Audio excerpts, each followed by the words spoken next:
Alhamdulillahi Rabbil Alameen. Nahmaduhu wa nasta'inuhu wa nu'minu bihi wa natawakkalu alayhi. Wa na'udhu billahi min shururi anfusina wa min sayyiati a'malina. من يهده الله فلا مضل له ومن يضلل فلن تجد له وليا مرشدا اللهم صل على محمد وعلى آل محمد كما صليت على إبراهيم وعلى آل إبراهيم إنك حميد مجيد اللهم بارك على محمد وعلى آل محمد كما باركت على إبراهيم وعلى آل إبراهيم إنك حميد مجيد أما بعد فإن خير الحديث كتاب الله وخير الهدي هدي محمد صلى الله عليه وسلم وشر الأمور محدثاتها وكل محدثة بدعة وكل بدعة ضلالة وكل ضلالة في النار يا أيها الذين آمنوا اتقوا الله حق تقاته ولا تموتن إلا وأنتم مسلمون. സ്നേഹമുള്ള സത്യവിശ്വാസികളെ വിശ്വാസിനികളെ, ലോകരക്ഷിതാവും പ്രപഞ്ചങ്ങളുടെ പരിപാലകനുമായ അല്ലാഹുവിൻ്റെ ആജ്ഞകളും നിർദ്ദേശങ്ങളും ജീവിതത്തിൻ്റെ എല്ലാ മേഖലകളിലും പാലിക്കണമെന്ന് ഉണർത്തുകയാണ്, ഓർമ്മപ്പെടുത്തുകയാണ്. റഹ്മാനായ റബ്ബ് നമ്മുടെ ഈ കൂടിച്ചേരൽ ഉഖ്റവിയായ ലോകത്ത് ഏറെ നന്മകൾ ലഭിക്കുന്ന അമലുകളിൽ ഉൾപ്പെടുത്തി അനുഗ്രഹിക്കുമാറാകട്ടെ.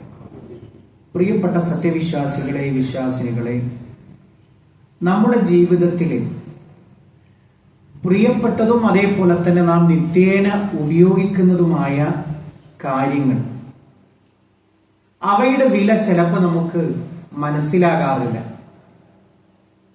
എപ്പോഴാണ് അവയുടെ പ്രാധാന്യം നമുക്ക് ബോധ്യപ്പെടുക എന്ന് ചോദിച്ചാൽ, ഒരു ഉദാഹരണം, നമ്മളൊരു സ്ഥിരമായി ഉപയോഗിക്കുന്ന വാഹനം അത് നിന്നുപോയി, കേടുവന്നുപോയി. അപ്പോഴാണ് നമുക്ക് ആ വാഹനത്തിന്റെ വില നമുക്ക് മനസ്സിലാവുക.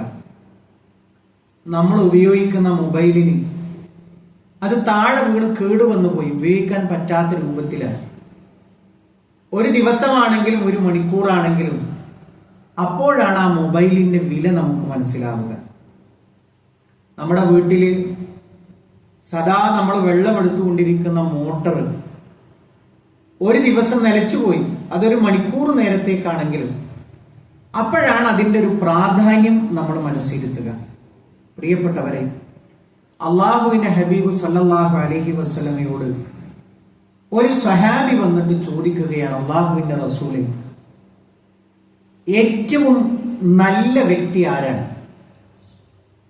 നല്ലവൻ ആരാണ് എന്ന് പ്രവാചകൻ സല്ലല്ലാഹു അലൈഹി വസല്ലമയോട് ആ സ്വഹാബി ചോദിച്ചപ്പോൾ പ്രവാചകന്റെ മറുപടി, മൻ ത്വാല ഉംറുഹു, ഒരാൾക്ക് ജീവിക്കാൻ ഒരുപാട് ആയുസ് കിട്ടി, വഹസുന അമലുഹു, അപ്പോഴോ അയാൾ ഒരുപാട് കിട്ടിയ ആയുസ് മുഴുവൻ നന്മക്ക് വേണ്ടി പ്രയോജനപ്പെടുത്തി, ഒരുപാട് അമലുകൾ, സൽപ്രവർത്തനങ്ങൾ അയാൾ ചെയ്തു. ഉടനെ തന്നെ ആ സഹാബിയുടെ അടുത്ത ചോദ്യം, അയ്യുന്നാസി ശർ, അല്ലാഹുവിന്റെ റസൂലേ, ഏറ്റവും മോശപ്പെട്ട വ്യക്തി ആരാണ്? മൻ ത്വാല ഉംറുഹു വസാഅ അമലുഹു. അല്ലാഹുവിന്റെ റസൂൽ സല്ലല്ലാഹു അലൈഹി വസല്ലമയുടെ മറുപടി, ആയുസ് ഒരുപാട് കിട്ടി, പക്ഷേ ചെയ്തതൊക്കെയും വൃത്തികേടുകളാണ്. ഇയാളാണ് ഏറ്റവും കുഴപ്പക്കാരനായ വ്യക്തി, മോശം വ്യക്തി എന്ന് ഹബീബായ റസൂലുള്ളാഹി സ്വല്ലല്ലാഹു അലൈഹി വസല്ലം പഠിപ്പിക്കുമ്പോൾ ഞാൻ ഈ ഹദീസ് പറയുമ്പോൾ നമ്മുടെ മനസ്സിലേക്ക് ഓടി വന്നിട്ടുണ്ടാകും, ഒരിക്കലും നഷ്ടപ്പെട്ടാൽ ഒരു വാഹനം കേടുവന്നാൽ നമുക്കത് നന്നാക്കാം. ഒരു മൊബൈൽ നമുക്ക് കേടുവന്നാൽ അത് നമുക്ക് തിരിച്ചു പിടിക്കാൻ കഴിയും. എന്നാൽ നഷ്ടപ്പെട്ട് കഴിഞ്ഞാൽ ഒരിക്കലും നമുക്ക് തിരിച്ചു പിടിക്കാൻ കഴിയാത്ത ഒന്നാണ് സമയം എന്ന് പറയുന്നത്, നമ്മുടെ ആയുസ് എന്ന് പറയുന്നത്. പ്രിയപ്പെട്ടവരെ, എല്ലാ പ്രഭാതവും അത് നമ്മളെ ഓർമ്മപ്പെടുത്തുന്നുണ്ട്. നമ്മൾ ദുനിയാവിൽ നിന്ന് അറ്ററ്റ് പോയിക്കൊണ്ടിരിക്കുകയാണ്. ഖബറിലേക്ക് നമ്മൾ അടുത്തുകൊണ്ടിരിക്കുകയാണ്. എല്ലാ പ്രഭാതവും അത് നമ്മളെ വിളിച്ചോതുന്നു. ഒരു പ്രഭാതം നമ്മളിലേക്ക് വരുന്നു, ഒരു ഇരുട്ട് നമ്മളിലേക്ക് വരുന്നു. ഇത് നമ്മൾ ഓർമ്മിപ്പിച്ചിട്ടാണ് പോകുന്നത്. ദുനിയാവിൽ എന്തെല്ലാം അത്ഭുതങ്ങൾ, ഞാൻ അതിലേക്ക് പ്രവേശിക്കുന്നില്ല. ചന്ദ്രൻ അതിനെ കാണുന്നത് ഒരു മൊട്ടായിട്ടാണ്, ഒരു ചെറിയൊരു നമ്മൾ തേങ്ങയുടെ പൂള് പോലെ. അത് വലുതായി 14ന്റെ അന്ന് അത് പൂർണ്ണ ഒരു ചന്ദ്രനായി നമ്മളെ ബോധ്യപ്പെടുത്തുകയാണ്. ഞാൻ ഇനി 14 ദിവസം കഴിഞ്ഞാണ് തിരിച്ചു വരിക. ഇങ്ങനെ എത്ര പൂർണ്ണ ചന്ദ്രന്മാർ പ്രിയപ്പെട്ടവരെ നമ്മുടെ ജീവിതത്തിൽ നിന്ന് വിട പറഞ്ഞു പോയിട്ടുണ്ട്. അതുകൊണ്ട് നമ്മളെ സംബന്ധിച്ചിടത്തോളം വളരെ കൃത്യമായി നമ്മൾ ആലോചിക്കേണ്ടുന്ന ഒരു കാര്യം, ദീനിയായ എല്ലാ കാര്യങ്ങളും നമ്മൾ കണക്കാക്കുന്നത് ഹിജ്റ വർഷം അനുസരിച്ചാണ്. നോമ്പ് കണക്കാക്കുന്നത്, അതേപോലെ തന്നെ ഹജ്ജ് കണക്കാക്കുന്നത്, സകാത്ത് കൊടുക്കാൻ വേണ്ടി നമ്മൾ തീയതി കണക്കാക്കുന്നതൊക്കെ ഹിജ്റ കലണ്ടർ പ്രകാരമാണ്. ബാക്കിയുള്ള നമ്മുടെ സമയങ്ങളൊക്കെ, തീയതികളൊക്കെ നമ്മൾ കണക്കാക്കുന്നത് നമ്മൾ ഈ ജീവിച്ചു കൊണ്ടിരിക്കുന്ന ഇംഗ്ലീഷ് കലണ്ടർ പ്രകാരമാണ്. അതിലൊരു കലണ്ടർ മാറിക്കഴിഞ്ഞു. ഏതാനും ദിവസങ്ങൾ അതിൽ നിന്ന് നമ്മളിൽ നിന്ന് പിന്നിട്ടു. ഒരു പുതിയ ഒരു കലണ്ടർ തൂക്കുമ്പോൾ പ്രിയപ്പെട്ടവരെ, ഒരു വിശ്വാസി എന്നുള്ള നിലക്ക് ദുനിയാവ് മുഴുവൻ ആറാടുകയായിരുന്നു. 12 മണിയും 1 സെക്കൻഡുമായപ്പോ ഇതാ ഒരു പുതിയൊരു പ്രഭാതത്തിലേക്ക് ആയുസ് കിട്ടി. അടിച്ചു പൊളിക്കുകയായിരുന്നു ലോകം. നമ്മളൊരു പുതിയൊരു കലണ്ടർ ഒരു വിശ്വാസി തൂക്കുമ്പോൾ, നമ്മളൊരു കച്ചവടക്കാരനാണെങ്കിൽ കച്ചവടത്തെ എങ്ങനെ കാണും? അതിന്റെ ഓരോ ദിവസവും ലാഭനഷ്ടങ്ങൾ കൂട്ടും. ഇന്ന് ലാഭമാണോ, അല്ലെങ്കിൽ നാളെ ചരക്ക് ഇറക്കേണ്ടതുണ്ടോ, ഇന്നത്തെ ചരക്ക് വിറ്റുപോയിട്ടുണ്ടോ, നാളെ ഇതേപോലെയാണെങ്കിൽ അത് വിറ്റുപോകുമോ, പഴയ സാധനങ്ങൾ വിൽക്കാൻ കഴിയുമോ, എല്ലാം അവന്റെ മനസ്സിൽ ഒരു കണക്കുകൂട്ടലുണ്ടാകും. ഒരു കൃഷിക്കാരനാണെങ്കിലും എല്ലാ ദിവസവും പ്രഭാതത്തിൽ അവൻ തന്റെ സ്ഥലത്തെത്തും. എന്നിട്ട് ഓരോ ചെടികളുടെ അടുത്ത് പോയിട്ടും അവൻ നോക്കും. എന്നിട്ടോ അതിലെ ജയപരാജയങ്ങൾ നോക്കി അടുത്ത വർഷം അതിനേക്കാൾ മെച്ചപ്പെട്ട രൂപത്തിലാണ് അവൻ എന്ത് ചെയ്യുക, അവന്റെ സംഗതികളെ കുറിച്ച് ആലോചിക്കുക. എന്നാൽ ഒരു വിശ്വാസി എന്നുള്ള നിലക്ക് പ്രിയപ്പെട്ടവരെ, ഈ ഒരു കലണ്ടർ മാറ്റം എന്ന് പറയുന്നത് നമ്മുടെ ജീവിതത്തിലേക്ക് എന്തെങ്കിലും ഒരു പുതിയ തിരിച്ചറിവുകൾ കൊണ്ടുവന്നോ എന്നുള്ളതാണ്. നിങ്ങൾ ആലോചിച്ച് നോക്കൂ. ഏറ്റവും ദുരന്തം എന്ന് പറയുന്നത് ജുമാ ഖുതുബകൾക്ക് വരുന്ന ആളുകൾ പോലും മൊബൈലിൽ നിന്ന് കണ്ണെടുക്കുന്നില്ല എന്നുള്ളതാണ്. എവിടെയാണ് ഈ മനുഷ്യന്മാർക്ക് താളപ്പിഴകൾ സംഭവിച്ചത്? നിങ്ങൾ ആലോചിച്ച് നോക്കൂ. റീലുകളിൽ നോക്കിയിട്ടാണ് ജുമാ ഖുതുബക്ക് പോലും താഴേക്ക് വന്നിരിക്കുന്നത്. പിന്നെ എവിടെയാണ് ഇവർ സുരക്ഷിതരായിട്ടുള്ളത്? നമ്മുടെ പുതിയ ഒരു തലമുറയുടെ ഒരു പ്രത്യേകതയാ പറയുന്നത്. അവർക്ക് തല ഉയർത്താൻ കഴിയുന്നില്ല. എന്നിട്ട് വേണ്ടേ തന്നെ കുറിച്ച് ആലോചിക്കാൻ? ഒരു നിമിഷത്തെ അല്ലെങ്കിൽ യൂട്യൂബ് വരുമാനങ്ങൾക്ക് വേണ്ടി എന്ത് വൃത്തികേടുകളും പടച്ചുവിടുന്ന ആ ആഘോഷങ്ങളുടെ പിന്നാലെയാണ്, ഖുതുബകളുടെ മുമ്പിൽ പോലും. ബാക്കിയുള്ള കാര്യങ്ങൾ ഞാൻ പറയേണ്ടതില്ലല്ലോ. പ്രിയപ്പെട്ടവരെ, അള്ളാഹു ഇറക്കി തന്ന കലാമ് ആയുസ് കിട്ടിയപ്പോൾ ഒരാവർത്തിയെങ്കിലും അർത്ഥസഹിതം വായിക്കാൻ നമുക്ക് കഴിഞ്ഞിട്ടുണ്ടോ? ഒരു ദിവസം നമ്മൾ കടപ്പറയിലേക്ക് എത്ര ദൂരെ നിന്ന് യാത്ര ചെയ്താലും നമ്മൾ എന്റെ വീട്ടിലേക്കൊന്ന് എത്തണം, എത്ര പെട്ടെന്ന് എത്താൻ കഴിയും, അതിനാണല്ലോ നമ്മൾ താല്പര്യപ്പെടുക. അങ്ങനെ കിടക്കുമ്പോ പടച്ചവനെ 5 വക്തും നഷ്ടമായിട്ടില്ല എന്ന് പറയാൻ കഴിയുമോ? ജീവിതത്തിൽ ഒരു ശുഗലുകളുമില്ല, ഒരു തിരക്കുകളിലുമില്ല. അവനവന്റെ പള്ളിയിൽ സുബ്ഹിക്കെങ്കിലും ജമാഅത്തിന് എത്താൻ കഴിയുമോ? അതിനർത്ഥം സുബ്ഹി മാത്രമേ ഉള്ളൂ എന്നല്ല. തൊട്ടടുത്ത് പള്ളിയുണ്ട്, വാഹനമുണ്ട്, എല്ലാ സൗകര്യങ്ങളുണ്ട്. എന്തു പറയും റബ്ബിനോട്? നമ്മൾ അതിനെക്കുറിച്ച് ആലോചിച്ചിട്ടുണ്ടോ പ്രിയപ്പെട്ടവരെ? ആഫിയത്തുണ്ട്, നമുക്ക് നോമ്പെടുക്കാനുള്ള സൗകര്യങ്ങളുണ്ട്. നമ്മൾ ആ ഒരു രൂപത്തിലേക്ക് നമ്മൾ ചിന്തിച്ചിട്ടുണ്ടോ പ്രിയപ്പെട്ടവരെ? നമ്മളെ സംബന്ധിച്ചിടത്തോളം ഇതിനൊക്കെയും നമ്മൾ ഉത്തരം കണ്ടേ മതിയാകും. നമ്മുടെ വീട്ടിലൊക്കെ പിഞ്ചു മക്കൾ വളർന്നു വരുന്നുണ്ട്. നമ്മളെ കണ്ടിട്ടാണ് അവർ പള്ളിയെ കുറിച്ച് ആലോചിക്കുന്നത്. ഉപ്പ എപ്പോഴാ പള്ളിയിലേക്ക് പോകുന്നത്? പള്ളിയിൽ നിന്ന് ബാങ്ക് കേൾക്കുമ്പോ. അപ്പോഴോ മലക്കുകളൊക്കെ 7 മടക്കി വെച്ച് ഖതീബിന്റെ സംസാരത്തിലേക്ക് ശ്രദ്ധിച്ചിരിക്കുകയാണ്. അപ്പോഴാണ് ഉപ്പ പള്ളിയിലേക്ക് വരുന്നത്. പ്രിയപ്പെട്ടവരെ, എണ്ണീട്ടാണ് ജുമാ തന്നിട്ടുള്ളത്. ഈ ജുമാ കബൂലാകേണ്ടത് നമ്മുടെ ആവശ്യമാണ്. നാട്ടുകാർ പള്ളിയിലേക്ക് പോകുന്നു, വെള്ളിയാഴ്ചയല്ലേ, അതല്ല നമ്മുടെ മാനദണ്ഡം. ഈ വെള്ളിയാഴ്ചയിലെ ഒന്നാമത്തെ സഫിൽ ഞാൻ ഉണ്ടാവുക എന്നുള്ളത് അത് എന്റെ ബാധ്യതയാണ് എന്നുള്ളത് നമുക്കൊരു തിരിച്ചറിവുണ്ടായിട്ടുണ്ടോ? ഇങ്ങനെ എത്രയെത്ര തിരിച്ചറിവുകൾ പ്രിയപ്പെട്ടവരെ, നമ്മൾ എത്ര ഭാഗ്യവാന്മാരാണ്. ഒന്ന് ആലോചിച്ച് നോക്കൂ. ഇന്ന് ഞാൻ യാത്രയിൽ കണ്ട ഒരു പത്രത്തിന്റെ ഒരു താളിൽ അതിലൊരു വാർത്ത വായിച്ചു. 50 മീറ്ററുകളോളം ആ ബസിന്റെ ഉള്ളിൽ കുടുങ്ങിയ ബൈക്കുമായി ബസ് വേഗതയിൽ വന്ന ബസ് തട്ടിത്തെറിപ്പിച്ചു മുന്നോട്ട് പോയി. അതിലെ യാത്രക്കാരൻ തെറിച്ചു വീണത് കൊണ്ട് രക്ഷപ്പെട്ടു. നിങ്ങൾ ആലോചിച്ചു നോക്കൂ, എത്രയെത്ര വാഹനാപകടങ്ങൾ ചുറ്റുപാടും സംഭവിക്കുന്നു. നമ്മൾ അതിലൊന്നും പെട്ടിട്ടില്ലല്ലോ. പെട്ടോ നമ്മൾ? എന്തേ നമ്മൾ ആലോചിക്കാത്തത്? പ്രിയപ്പെട്ടവരെ, എത്ര ആളുകൾ കിടപ്പറയിൽ നിന്ന്, കിടക്കുന്ന ബെഡിൽ നിന്ന് തിരിയാനും മറിയാനും കഴിയാതെ പ്രയാസപ്പെടുന്നുണ്ട്. നമ്മൾ കണ്ടിട്ടില്ലേ? നമ്മുടെ വീടുകളിലില്ലേ, നമ്മുടെ അയൽപ്പക്കങ്ങളില്ലേ, നാട്ടുകാരുടെ കൂട്ടത്തിലില്ലേ, അവരുടെയൊക്കെ ചികിത്സക്ക് വേണ്ടി നമ്മൾ മുന്നിട്ടിറങ്ങിയിട്ടില്ലേ? എന്താ നമ്മൾ ചിന്തിക്കാത്തത്? പ്രിയപ്പെട്ടവരെ, അതുമാത്രമല്ല, നമ്മൾ എല്ലാ സുരക്ഷയും സ്വീകരിച്ചു. വാഹനം ഓടിക്കാൻ എതിർദിശയിൽ നിന്ന് തെന്നി മാറി വരുന്ന ഒരു വാഹനം പാഞ്ഞു കീറാതെ നമ്മൾ ഇപ്പോഴും ആഫിയത്തോടു കൂടി ഉണ്ടല്ലോ. പ്രിയപ്പെട്ടവരെ, നമ്മൾ എന്താ ആലോചിക്കാത്തത്? ഒരു തിരിച്ചറിവിന്റെ ഒരു അവസരത്തിലേക്ക് നമ്മൾ കടക്കുമ്പോ പ്രിയപ്പെട്ടവരെ, 100 കണക്കിന് ആളുകളുടെ മരണങ്ങൾക്ക് നമ്മൾ സാക്ഷിയാവുന്നു. പള്ളിക്കബറിലേക്ക് കടക്കുമ്പോ നമ്മൾ സലാം പറയുന്നു, അസ്സലാമു അലൈക്കും അഹ്ലദ് ദിയാരി മിനൽ മുഅ്മിനീന വൽ മുസ്ലിമീൻ വഇന്നാ ഇൻഷാ അല്ലാഹു ബിക്കും ലാഹിഖൂൻ. എന്തൊരു ഓർമ്മപ്പെടുത്തലാണ്. ഒരാളും അത് വേണ്ട, ആ പ്രാർത്ഥന മാത്രം പഠിച്ചാൽ മതി. ഖബർസ്ഥാനിലേക്ക് അല്ലെ, അതും കച്ചവടമാക്കി ആളുകൾ സിയാറത്ത് പോവാണ്. അവനവന്റെ ഖബർസ്ഥാനിൽ ഉണ്ട് നമുക്ക് ഓർമ്മ. അതിനാണ് ഖബർ സിയാറത്ത് പറഞ്ഞിട്ടുള്ളത്. വിശ്വാസികളെ, നിങ്ങൾക്ക് അള്ളാഹുവിന്റെ സമാധാനം ഉണ്ടാവട്ടെ. അള്ളാഹു ഉദ്ദേശിക്കുകയാണെങ്കിൽ ഞാനും വരാനുണ്ട്. എത്രയെത്ര പുതുമണ്ണ് നിറഞ്ഞ ഖബറുകളുണ്ട് ഖബർസ്ഥാനിൽ. നമ്മൾ ഓർമ്മപ്പെടുത്തുകയല്ലേ, നിന്റേതായിട്ടില്ല, ഞങ്ങളൊക്കെ മുന്നിലേക്ക് പോന്നു. ഇതാ പുതിയ പുതിയ പുതിയ ഖബറുകൾ. ഓരോ ആഴ്ചയും അവിടെ പുതിയ പുതിയ ഖബറുകൾ വരികയാണ്. നമുക്കും വേണ്ടേ അതിലൊരു സ്ഥാനം? പ്രിയപ്പെട്ടവരെ, നമ്മളെ സംബന്ധിച്ചിടത്തോളം സഹാബാ കിറാമിന്റെ ചരിത്രത്തിലേക്ക് പോകുമ്പോ മഹാനായ അബ്ദുല്ലാഹി ഇബ്നു മസ്ഊദ് റളിയല്ലാഹു അൻഹു പറയാണ്, എനിക്ക് ഇതുവരെയും ഖേദമുണ്ടായിട്ടില്ല. ഒരു പ്രഭാതം എന്നിൽ നിന്ന് നഷ്ടപ്പെട്ടു പോകുന്നു. എങ്ങനെ? അതിൽ എനിക്ക് അമലു സ്വാലിഹാത്തുകൾ വർദ്ധിപ്പിക്കാൻ സാധിക്കാത്ത ഒരു പ്രഭാതം വരുമ്പോ ഇത്രമേൽ എനിക്ക് ടെൻഷൻ ഉള്ള ഒരു ദിവസം ഉണ്ടായിട്ടില്ല. അവരുടെ ടെൻഷൻ എന്താ? ദിവസം കിട്ടി, പക്ഷെ അമലുകൾ ചെയ്യാൻ കഴിഞ്ഞിട്ടില്ല. നമുക്ക് ദിവസം കിട്ടി, നമ്മുടെയൊക്കെ വിചാരം എന്താണ്? നാളെ ഉണ്ടാകും, അടുത്ത വെള്ളിയാഴ്ചയല്ലേ ഞാൻ ഉണ്ടാകും, അടുത്ത ഞായറാഴ്ചയല്ലേ ഞാൻ ഉണ്ടാവും അവിടെ. ഇത് നമ്മളെ മനസ്സിലുള്ള ഒരു അബോധ മനസ്സിലുള്ള ഒരു ധാരണയാണ്. ആരാണ് പ്രിയപ്പെട്ടവരെ? നമുക്കുള്ള ഡ്രസ്സ് അടുത്തുള്ള ടെക്സ്റ്റൈൽസിൽ റെഡിയാണ്. അളവിനനുസരിച്ച് പറയുകയേ വേണ്ടു, അത് റെഡിയാണ്, അത് പോയി വാങ്ങുകയേ വേണ്ടു. ഇത്രയാണ് നമ്മളും ഖബറിലേക്കുമുള്ളത്. അതുകൊണ്ട് പ്രിയപ്പെട്ടവരെ, 3 കാര്യങ്ങൾ നമ്മുടെ ശ്രദ്ധയിലേക്ക് വരേണ്ടതുണ്ട്.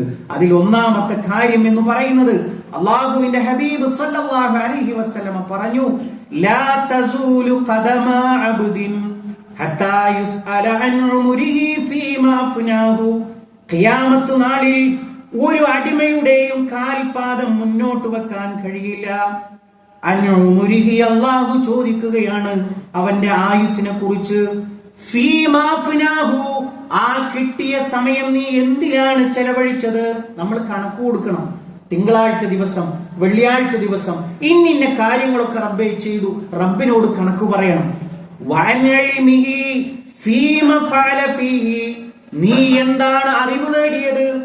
ആ അറിവ് നേടിയിട്ട് എന്താണ് അതിൽ പ്രവർത്തിച്ചത്? മൂന്നാമത് ചോദ്യം, വഅൻ മാലിഹി മിൻ ഐന ഇക്തസബഹു വഫീമ അൻഫഖഹു, അവന്റെ മുതലിനെ കുറിച്ചാണ്, എവിടുന്നാണ് നീ അത് ഉണ്ടാക്കിയത്, എന്തിലാണ് നീ അത് ചെലവഴിച്ചത് എന്ന് അല്ലാഹു സുബ്ഹാനഹു തആല ചോദിക്കുന്നു. അടുത്ത ചോദ്യം, വഅൻ ജിസ്മിഹി ഫീമ അബ്ലാഹു, അവന്റെ ആരോഗ്യത്തെ കുറിച്ചാണ്. ആ ആരോഗ്യം എന്തിനാണ് അവൻ ചെലവഴിച്ചത്? അല്ലേ, കടപ്പുറത്തൊക്കെ നമ്മൾ കണ്ടില്ലേ, ആളുകൾ കുടിച്ചു കൂത്താടുകയാണ്. അല്ലേ, ഇപ്പൊ ആഘോഷങ്ങളിൽ ഒരു ട്രെൻഡാണ്. യഥാർത്ഥത്തിൽ ഒരു വിശ്വാസിക്ക് എത്ര ആഘോഷമേ ഉള്ളൂ? 2 ആഘോഷങ്ങളാണ്, ചെറിയ പെരുന്നാളും വലിയ പെരുന്നാളും. അല്ലേ, ഈദുൽ ഫിത്റും ഈദുൽ അദ്ഹയും. മുസ്ലിമിന്റെ മുസ്ലിമിന്റെ വീടിന്റെ മുമ്പിലാണ് സ്റ്റാർ തൂങ്ങുന്നത്. എന്താ സ്റ്റാറിന്റെ പ്രത്യേകത? നമുക്കും പ്രിയപ്പെട്ട പ്രവാചകനാണ്, ലാ നുഫരിഖു ബൈന അഹദിൻ മിർ റുസുലി, നമ്മളെ പഠിപ്പിക്കപ്പെട്ടത് അതാണ്. ഒരു പ്രവാചകൻക്കിടയിലും വ്യത്യാസമില്ല.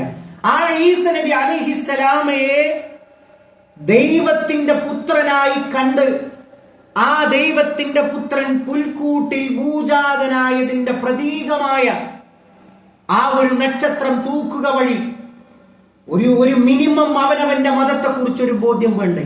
എന്താണത്? അള്ളാഹുവിന് ലം യലിദ് വലം യൂലദ്. എവിടുന്നാ ഇത് പഠിക്കാതെ പോയത്? അള്ളാഹു ജനിച്ചിട്ടില്ല, ജനിപ്പിച്ചിട്ടില്ല, അവന് മക്കളില്ല, അവൻ സന്താനങ്ങളില്ല. പിന്നെ എങ്ങനെ നമ്മൾ സ്റ്റാർ തൂക്കും? അതിന്റെ വേഷമിട്ടിട്ടാണ് നമ്മുടെ വീടുകളിൽ നിന്ന് കുട്ടികൾ പോയത്. എല്ലാം ആഘോഷിക്കുകയില്ലേ? ആ സമുദായക്കാർ വേണ്ട എന്ന് പറഞ്ഞാലും മുസ്ലിം ഉമ്മത്ത് സമ്മതിക്കില്ല. നിങ്ങൾ എന്ത് അതിന്റെ ആൾക്കാരാണ്, നിങ്ങൾ എന്ത് അതിന്റെ മതക്കാരാണ്? നിങ്ങൾ ആഘോഷിക്കും, കേക്ക് കൊണ്ടുവരും, മുറിക്കും, അത് തേക്കുവിൻ. എന്തൊക്കെയാണ് ആഭാസങ്ങൾ നടന്നുകൊണ്ടിരിക്കുന്നത്? അതിന്റെ പിന്നിലുള്ള ഒരു യാഥാർത്ഥ്യത്തെ കുറിച്ച് അള്ളാഹുവിന്റെ മുമ്പിൽ എന്നെ വിചാരണക്കെടുത്തിട്ട് തന്നായുസിൽ എന്തു പ്രവർത്തിച്ചു എന്ന് ചോദിക്കുമ്പോ കയ്യും കെട്ടി ഞാൻ മറുപടി പറയണ്ടേ? ആ മറുപടിയെ കുറിച്ച് ആലോചിച്ചിട്ടുണ്ടോ എന്നുള്ളതാണ്. രണ്ടാമത്തെ ഒരു കാര്യം എന്ന് പറയുന്നത്, അള്ളാഹുവിന്റെ റസൂൽ സ്വല്ലല്ലാഹു അലൈഹി വസല്ലമയോട് ചോദിക്കുന്നു, അയ്യുൽ മുഅ്മിനീന അഖിയസ്, അള്ളാഹുവേ ഏറ്റവും ബുദ്ധിമാനായ വ്യക്തി ആരാണ്?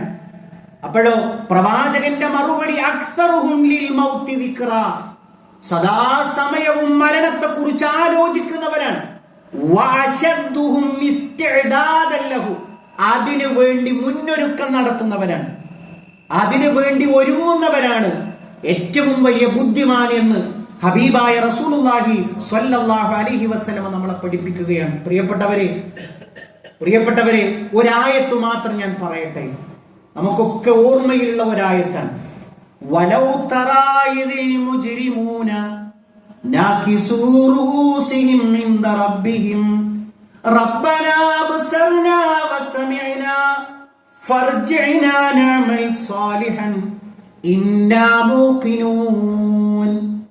അല്ലേ? നമുക്കൊക്കെ എല്ലാ സുബ്ഹിനും വെള്ളിയാഴ്ചയുടെ എല്ലാ സുബ്ഹിനും ഇമാമ് അവിടെ കൂടിയുള്ള വിശ്വാസികൾ ഓർമ്മപ്പെടുത്തണം.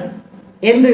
വലൗ തറായിദിൽ മുജ്രിമൂന നാകിസൂ റൂസിഹിം ഇൻദ റബ്ബിഹിം, അല്ലാഹുവിന്റെ റസൂലേ, കുറ്റവാളികൾ തങ്ങളുടെ റബ്ബിന്റെ മുമ്പിൽ തലകുമ്പിട്ടുകൊണ്ട് അങ്ങനെ നിൽക്കുന്ന ഒരവസ്ഥ അങ്ങ് കണ്ടിരുന്നുവെങ്കിൽ എന്താ അവര് പറയുന്നത്?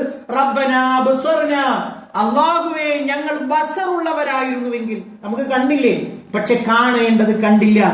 വസമിഅന, നമുക്ക് കാതില്ലേ, പക്ഷെ കേൾക്കേണ്ടത് നമ്മൾ കേട്ടില്ല. എന്നിട്ട് പറയാൻ ഫർജിഅനാ നഅമൽ സാലിഹാ, അല്ലാഹുവേ ഞങ്ങളൊന്ന് മടക്കാമോ, ഞങ്ങൾ അമലു സ്വാലിഹാത്തുകൾ ചെയ്യാം. ഉറപ്പായിട്ടും അല്ലാഹ് ഞങ്ങൾ അമലു സ്വാലിഹാത്തുകൾ ചെയ്തു തിരിച്ചു വരാം. എന്തൊരു വൃഥാവിലായ ഒരു വർത്തമാനമാണത്. അതുകൊണ്ട് വിലയുടെ പ്രിയപ്പെട്ടവരെ, അതുകൊണ്ട് പ്രിയപ്പെട്ട സത്യവിശ്വാസികളെ, നമ്മൾ ഓരോരുത്തരും വളരെ ഗൗരവമായി നമ്മൾ ആലോചിക്കേണ്ടുന്ന ഒരു കാര്യം എന്ന് പറയുന്നത്, നമ്മൾ തിരിച്ചറിവുകൾ നേടണം. ഈ ഒരു വർഷത്തിൽ നമുക്ക് ആലോചിക്കുന്ന ആളുകൾക്കില്ലേ വിശുദ്ധ ഖുർആൻ അത് പാരായണം ചെയ്യാൻ ഒരു ദിവസം ഒരായത്ത് വെച്ച് പഠിച്ചാൽ തന്നെ എത്ര ഒരു വർഷം നമുക്ക് 300 ചില്ലറ ആയത്തുകൾ നമുക്ക് ഹിഫ്ളാക്കാൻ കഴിയും. പ്രിയപ്പെട്ടവരെ, ആ ഹിഫ്ള് വെച്ചിട്ടാണ് സ്വർഗാവകാശികളോട് അള്ളാഹു കയറിപ്പോകാൻ വേണ്ടി പറഞ്ഞു. ഓദിക്കോ, എവിടെയാണ് നിന്റെ ഓത്ത് അവസാനിക്കുന്നത് അതാണ് നിന്റെ മർത്തബ എന്ന് പറയുമ്പോൾ നമുക്കൊരു സന്തോഷമല്ലേ? പുതിയ പുതിയ നന്മകൾ എന്തൊക്കെയാണ് നമുക്ക് ചെയ്യാൻ കഴിയുക, അതെല്ലാം നമ്മൾ വാരിക്കൂട്ടാനുള്ള അവസരമാക്കി ഈ ഒരു വർഷത്തെ മാറ്റാൻ നമ്മൾ ശ്രദ്ധിക്കുക. റഹ്മാനായ റബ്ബ് നമ്മൾ അനുഗ്രഹിക്കുമാറാകട്ടെ.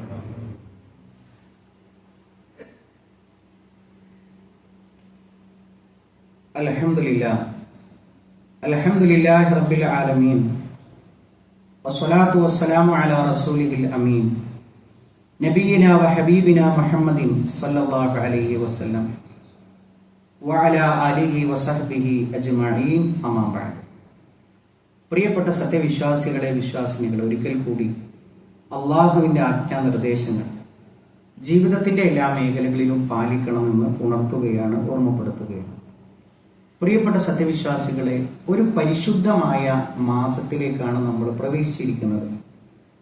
നമ്മളുടെ അറബി മാസ കലണ്ടർ പ്രകാരം ഏഴാമത്തെ മാസമായിട്ടുള്ള റജബ് മാസത്തിലേക്ക് നമ്മൾ പ്രവേശിച്ചിരിക്കുകയാണ്. ഇനി ഏതാനും റജബ് ഷാബാൻ കഴിഞ്ഞാൽ പിന്നെ റമദാനിലേക്ക് നമ്മൾ പ്രവേശിക്കുകയാണ്. അപ്പൊ നമ്മളെ സംബന്ധിച്ചിടത്തോളം സഹോദരിമാർ നോറ്റു വീട്ടാനുള്ള നോമ്പുകൾ ഇത് പ്രത്യേകം ശ്രദ്ധ വെച്ചുകൊണ്ട് അത് പൂർത്തിയാക്കാൻ ശ്രദ്ധിക്കണമെന്ന് ഓർമ്മപ്പെടുത്തുകയാണ്. നമുക്കെല്ലാവർക്കും അറിയാവുന്നതുപോലെ പവിത്ര മാസങ്ങളെ അള്ളാഹു 4 മാസങ്ങളാണ് പവിത്രമാക്കിയിട്ടുള്ളത്. ഒന്ന് ദുൽഖഅദയും ദുൽഹിജ്ജയും മുഹറമും അതേപോലെ തന്നെ നമ്മൾ ഇന്ന് നിലകൊള്ളുന്ന റജബ് മാസവും. ഈ 4 മാസങ്ങളുടെ ഒരു പ്രത്യേകത എന്ന് പറയുന്നത് ഇതിൽ ചെയ്യുന്ന നന്മകൾക്ക് അള്ളാഹുവിന്റെ അടുക്കൽ വലിയ പ്രതിഫലമുണ്ട്. നമ്മൾ ശ്രദ്ധിക്കേണ്ടത്. റജബ് മാസത്തിൽ അതേപോലെ തന്നെ പവിത്രമായ മാസങ്ങളിൽ ചെയ്യുന്ന അമലുകൾ മറ്റുള്ള മാസങ്ങളെ അപേക്ഷിച്ച് വമ്പിച്ച പ്രതിഫലമുണ്ട്. നേരെ തിരിച്ചും ചെയ്യുന്ന തിന്മകൾക്കും അങ്ങനെ തന്നെ. ആ കാര്യം നമ്മൾ പ്രത്യേകമായി ശ്രദ്ധിക്കണം. അതോടൊപ്പം നമ്മളെ സംബന്ധിച്ചിടത്തോളം വളരെ ഗൗരവമായി നമ്മൾ ശ്രദ്ധിക്കേണ്ടുന്ന ഒരു കാര്യം എന്ന് പറയുന്നത് നമുക്ക് അവസരം കിട്ടുന്ന വേളകളിലൊക്കെ ദിക്റുകൾ, ദ്വാകൾ, അള്ളാഹുവിന് ഇഷ്ടമുള്ള സമയങ്ങൾ, ദ്വാ ചെയ്താൽ പെട്ടെന്ന് ജവാബ് കിട്ടുന്ന സമയങ്ങളും സന്ദർഭങ്ങളും ഉണ്ട്. സുജൂദിലെ പ്രാർത്ഥനകൾ, സലാം വീട്ടുന്നതിന് മുമ്പുള്ള പ്രാർത്ഥന, ബാങ്കിന്റെയും ഇഖാമത്തിന്റെയും ഇടയിലുള്ള പ്രാർത്ഥന, രാത്രിയുടെ അന്ത്യയാമങ്ങളിലുള്ള പ്രാർത്ഥന, ഇതൊക്കെ നമ്മൾ ഉപയോഗപ്പെടുത്താൻ വേണ്ടി നമ്മൾ ശ്രദ്ധിക്കണം. അതോടൊപ്പം പ്രത്യേകമായി നമ്മൾ ശ്രദ്ധിക്കേണ്ടുന്ന ഒരു കാര്യം, ഇതുമായി ബന്ധപ്പെട്ട് ഒരുപാട് അനാചാരങ്ങൾ നമ്മുടെ സമൂഹത്തിൽ നിലനിൽക്കുന്നുണ്ട്. ഞാൻ വളരെ എല്ലാ നാടുകളിലും ഉണ്ടാകുമെന്നാണ് കരുതുന്നത്. അപ്പൊ നമ്മുടെയൊക്കെ പ്രായമുള്ള സ്ത്രീകൾ ശ്രദ്ധിച്ചാൽ കാണാൻ കഴിയും, ഈ റജബ് 1 മുതൽ അവർ നോമ്പ് ആരംഭിച്ചിട്ടുണ്ടാവും. അങ്ങനെ റജബിലെ 30 എടുത്തു, ഷാബാനിൽ 30 എടുത്തു, റമദാനിൽ 30 എടുത്തു, പിന്നീടുള്ള 6 നോമ്പ്, അങ്ങനെ ഒരു 96 നോമ്പിന്റെ ഒരു കണക്ക് നമ്മുടെ പ്രായമായ ആളുകളുടെ കൂട്ടത്തിൽ അത് വ്യാപകമായ ഒരു പ്രചാരം നേടിയിട്ടുള്ള ഒരു സംഗതിയാണ്. പ്രിയപ്പെട്ടവരെ, അള്ളാഹുവിന്റെ റസൂൽ സല്ലല്ലാഹു അലൈഹി വസല്ലം ഹൗദിന്റെ അടുക്കൽ ഇങ്ങനെ കാത്തു നിൽക്കണം. ഹൗദുൽ കൗസറിന്റെ അതിൽ നിന്ന് ഒരു ഇറക്ക് കുടിച്ചാൽ ഒരിക്കലും ദാഹിക്കുകയില്ല. അതിന്റെ ഒരു വർണ്ണനയിലേക്ക് ഞാൻ കിടക്കുന്നില്ല. അപ്പൊ അവിടേക്ക് ഒരു ഉമ്മത്ത് വരുന്ന സമയത്ത് അവർക്കും പ്രവാചകനും ഇടയിൽ മറയിടപ്പെടുന്നു. ആ പ്രവാചകൻ സല്ലല്ലാഹു അലൈഹി വസല്ലം ചോദിക്കുന്നു, എന്താണ് ഈ മറ? എന്താണ് എന്റെയും ഉമ്മത്തിന്റെയും ഇടയിൽ എന്തിനാണ് ഈ ഒരു മറ?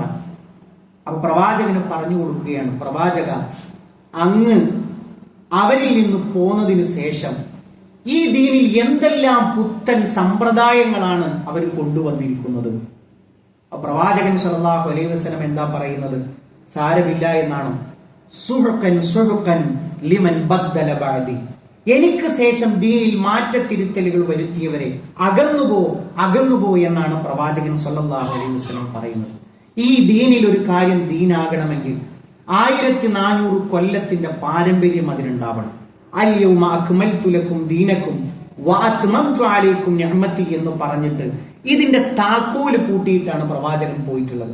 ഇതിൽ നിന്ന് കൂട്ടാനോ കുറക്കാനോ ഒരാൾക്കും അധികാരമില്ല.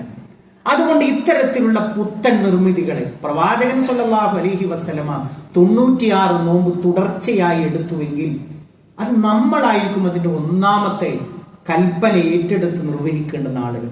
പ്രവാചകന്റെ ജീവിതത്തിലോ ചരിത്രത്തിലോ അതേപോലെ തന്നെ കൽപ്പനയിലോ ഹദീസുകളിൽ എവിടെയും അങ്ങനത്തെ ഒരു മാതൃക നമുക്ക് കാണാൻ കഴിയില്ല. അതേപോലെ തന്നെ ഇപ്പൊ വ്യാപകമായി നമുക്ക് കാണാൻ കഴിയും റജബിലെ ഉംറയുടെ പോരിശ പറഞ്ഞിട്ടുള്ള പലതരത്തിലുള്ള പരസ്യങ്ങൾ നമുക്ക് കാണാൻ കഴിയും. ഇവിടെ നമ്മൾ പ്രത്യേകം ശ്രദ്ധിക്കേണ്ടുന്ന ഒരു കാര്യം, പ്രവാചകൻ സല്ലല്ലാഹു അലൈഹി വസല്ലമ ആകെ ഉംറ ചെയ്തത് 4 ഉംറകളാണ്. അത് 3 ദുൽഖഅദ മാസത്തിലും 1 ദുൽഹിജ്ജ മാസത്തിലും. അങ്ങനെ ഇരിക്കെയാണ് എന്റെ കൂടെ ഹജ്ജ് ചെയ്തതിന്റെ കൂലി എന്നൊക്കെ പറഞ്ഞിട്ടുള്ള വ്യാപകമായിട്ടുള്ള പരസ്യങ്ങൾ നമുക്ക് കാണാൻ കഴിയുന്നത്. പ്രിയപ്പെട്ടവരെ, ഇതൊക്കെ സൂചിപ്പിക്കുന്നത് നമ്മൾ ചതിയിൽ അകപ്പെടാതിരിക്കാനും നമ്മൾ വഞ്ചനയിൽ അകപ്പെടാതിരിക്കാനും വേണ്ടിയിട്ടാണ്. ഒരാൾ ഒരു തിന്മ, ഒരു ഹറാമ് ചെയ്യുന്നതിനേക്കാൾ പിശാചിന് ഏറ്റവും ഇഷ്ടം അയാൾ ഇത്തരത്തിലുള്ള പുത്തൻ നിർമ്മിതികൾ ചെയ്യുന്നതാണ്. ഒരു കള്ളൻ മോഷ്ടിക്കുമ്പോൾ അയാൾക്ക് മിനിമം ഒരു അറിവുണ്ട്, ഞാൻ ചെയ്യുന്നത് തെറ്റാണ്. എന്നാൽ ബിദഅത്ത് ചെയ്യുന്ന, പുത്തൻ ആചാരങ്ങൾ ചെയ്യുന്ന, 96 നോമ്പെടുക്കുന്ന ഒരു ഉമ്മാക്കും ഞാനിത് ചെയ്യുന്നത് തെറ്റാണ് എന്നല്ല, നിങ്ങളെക്കാൾ കേമപ്പെട്ട പ്രവൃത്തിയാണ് ഞാൻ ചെയ്യുന്നത് എന്നൊരു ധാരണയാണുള്ളത്. അതോടൊപ്പം നമ്മളെ സംബന്ധിച്ചിടത്തോളം കൃത്യമായി ശ്രദ്ധിക്കേണ്ടത് ഈ റജബിന്റെ 27-ന്റെ അന്ന് ഒരു പ്രത്യേക തരത്തിലുള്ള മെഹറാജ് നോമ്പ് എന്നൊക്കെ പറഞ്ഞിട്ടുള്ള ഒരു നോമ്പ് വ്യാപകമായിട്ട് പ്രചരിക്കുന്നതായിട്ട് നമുക്ക് കാണാൻ കഴിയും. അതിനൊന്നും അടിസ്ഥാനമില്ല പ്രിയപ്പെട്ടവരെ. അതിന്റെ തീയതികളിൽ തന്നെ പണ്ഡിതന്മാർക്കിടയിൽ മെഹറാജ് നടന്ന തീയതികളിൽ തന്നെ പ്രത്യേകമായിട്ടുള്ള അഭിപ്രായ വ്യത്യാസങ്ങൾ രേഖപ്പെടുത്തപ്പെട്ടതായിട്ട് നമുക്ക് കാണാൻ കഴിയും. ആ സംഭവമാണ് പ്രധാനം, അല്ലെ? ആ 50 വക്ത് നിർബന്ധമാക്കപ്പെട്ടു, അത് 5 ചുരുക്കി, നമസ്കാരം നിർബന്ധമാക്കി, പ്രവാചകനെ അവിടെ കൊണ്ടുപോയി ആകാശ ലോകത്ത് കൊണ്ടുപോയി കൊടുത്തൊരു സമ്മാനമാണ് 5 വക്ത് നമസ്കാരം. അതിന്റെ ആശയമാണ് പ്രധാനം. അതോടൊപ്പം പ്രത്യേകമായ ഒരു പ്രാർത്ഥന ഇപ്പൊ വാട്സാപ്പുകളിലൊക്കെ കാണാൻ കഴിയും. എന്ത്? അല്ലാഹുമ്മ ബാരിക് ലനാ ഫീ റജബ് വ ശഅബാൻ വബല്ലിഗ്നാ റമളാൻ. അതൊരു പ്രത്യേകമായ ഒരു പ്രാർത്ഥന പഠിപ്പിക്കുകയാണ്. എന്ത്? അല്ലാഹുവേ, ഞങ്ങളുടെ റജബിലും ഞങ്ങളുടെ ഷഅബാനിലും ബർക്കത്ത് നൽകണേ, ഞങ്ങൾ റമളാനിലേക്ക് എത്തിക്കണേ എന്നൊരു പ്രാർത്ഥന. അത് ചെല്ലാൻ വേണ്ടി ആഹ്വാനം ചെയ്ത് അതിന് പ്രത്യേകമായിട്ട് പുണ്യം പറഞ്ഞിട്ടുള്ള വ്യാപകമായ പ്രചാരങ്ങൾ നമുക്ക് കാണാൻ കഴിയും. പ്രിയപ്പെട്ടവരെ, ഇതൊന്നും ദീനല്ല. ഒരു കാര്യം ദീനായി തീരണമെങ്കിൽ ഒരാൾ പറയാണ്, ഞാൻ സുബഹിന് വന്നിട്ട് നിങ്ങളിപ്പോ ആകെ 2 റക്അത്താണ് നിസ്കരിക്കുന്നത്, എത്ര കഷ്ടപ്പെട്ടിട്ടാ വരുന്നത്, അപ്പൊ ഞാൻ ഇന്ന് മുതൽ 3 നിർവഹിക്കുമെന്ന് പറഞ്ഞാൽ അയാൾ എത്രമാത്രം വിവരമില്ലാത്തവനാണ്. അന്ന് എന്താണോ ദീൻ, അതാണ് ഖിയാമത്ത് നാൾ വരെ ദീൻ. അതിൽ കൂട്ടാനോ കുറക്കാനോ ഒരാൾക്കും പാടില്ല തന്നെ. അന്ന് എന്താണോ ദീനായിട്ടുള്ളത് അത് മാത്രമേ ദീനാവുകയുള്ളൂ എന്ന ഒരു മിനിമം ഒരു ധാരണ നമ്മൾ ഓരോരുത്തരും മനസ്സിലാക്കണം ഈ റജബുമായി ബന്ധപ്പെട്ട്. അതോടൊപ്പം ഒരു പുണ്യമാസം, ഒരു പവിത്രമായ ഒരു മാസം എന്നുള്ളതിന്റെ എല്ലാ പവിത്രതയും നൽകിക്കൊണ്ട് നമ്മുടെ ആയുസ്സിൽ കിട്ടിയ ഈ ഒരു അവസരത്തെ പരമാവധി പ്രയോജനപ്പെടുത്താൻ നമ്മൾ ശ്രദ്ധിക്കുക. റഹ്മാനായ റബ്ബ് ഇരു ലോകത്തും വിജയം വരിക്കുന്ന മുഅ്മിനീങ്ങളിൽ മുത്തഖീങ്ങളിൽ നമ്മളെ എല്ലാവരെയും ഉൾപ്പെടുത്തി അനുഗ്രഹിക്കുമാറാകട്ടെ. ഇതേപോലെ അവന്റെ ജന്നാത്തുൽ ഫിർദൗസിൽ ഒരുമിച്ചിരിക്കാനുള്ള ഭാഗ്യം നൽകി അല്ലാഹു നമ്മളെ ഓരോരുത്തരെയും അനുഗ്രഹിക്കുമാറാകട്ടെ. ജീവിത അവസാനം വരെ മുഅ്മിനായി മുത്തഖിയായി ജീവിച്ച് മരണപ്പെട്ടു പോകാനുള്ള ഭാഗ്യം അള്ളാഹുവെ ഞങ്ങൾക്ക് ഓരോരുത്തർക്കും നീ പ്രദാനം ചെയ്യണമേ റഹ്മാനെ. അള്ളാഹുവെ, ഞങ്ങളുടെ കൂട്ടത്തിൽ രോഗങ്ങളെ കൊണ്ട്, മാറാവേദനകളെ കൊണ്ട്, മാറാവ്യാധികളെ കൊണ്ട് കഷ്ടപ്പെടുന്ന ഒട്ടനവധി ആളുകളുണ്ട്. അവർ ഞങ്ങളുടെ മാതാപിതാക്കളാണ്, ജ്യേഷ്ഠ അനുജന്മാരാണ്, ഭാര്യ ഭർത്താക്കന്മാരാണ്. അള്ളാഹുവേ, എല്ലാവർക്കും മാനസികവും ശാരീരികവുമായ ശിഫ നീ പ്രദാനം ചെയ്യണമേ റഹ്മാനെ. അള്ളാഹുവേ, ഞങ്ങളുടെ കുടുംബ ജീവിതത്തിൽ സന്തോഷത്തെ നീ പ്രദാനം ചെയ്യണമേ റഹ്മാനെ. അള്ളാഹുവേ, ഞങ്ങളുടെ ഇണകളിൽ കൺകുളിർമയെ നീ പ്രദാനം ചെയ്യണമേ റഹ്മാനെ. അള്ളാഹുവേ, ഞങ്ങൾക്ക് നീ സ്വാലിഹായ മക്കളെ നീ പ്രദാനം ചെയ്യണമേ റഹ്മാനെ. അള്ളാഹുവേ, ഞങ്ങളുടെ മാതാപിതാക്കൾക്ക് നീ പുറത്തു കൊടുക്കണമേ റഹ്മാനെ. അല്ലാഹുമ്മ ഗ്ഫിർ ലിൽ മുഅ്മിനീന വൽ മുഅ്മിനാത്ത് വൽ മുസ്ലിമീന വൽ മുസ്ലിമാത്ത് അൽ അഹ്യാഇ മിൻഹും വൽ അംവാത്ത് ഇന്നക മുജീബുദ് ദഅവാതി യാ ഖാദിയൽ ഹജാത്ത്. അല്ലാഹുമ്മ അജിർനാ മിനൻ നാർ, അല്ലാഹുമ്മ അജിർനാ മിനൻ നാർ. അല്ലാഹുമ്മ റബ്ബനാ തഖബ്ബൽ മിന്നാ ഇന്നക അൻതസ് സമീഉൽ അലീം വതുബ് അലൈനാ ഇന്നക അൻതത് തവ്വാബുർ റഹീം. ആമീൻ ആമീൻ ബിറഹ്മതിക യാ അർഹമർ റഹീമീൻ. അല്ലാഹുമ്മ സ്വല്ലി അലാ മുഹമ്മദ്.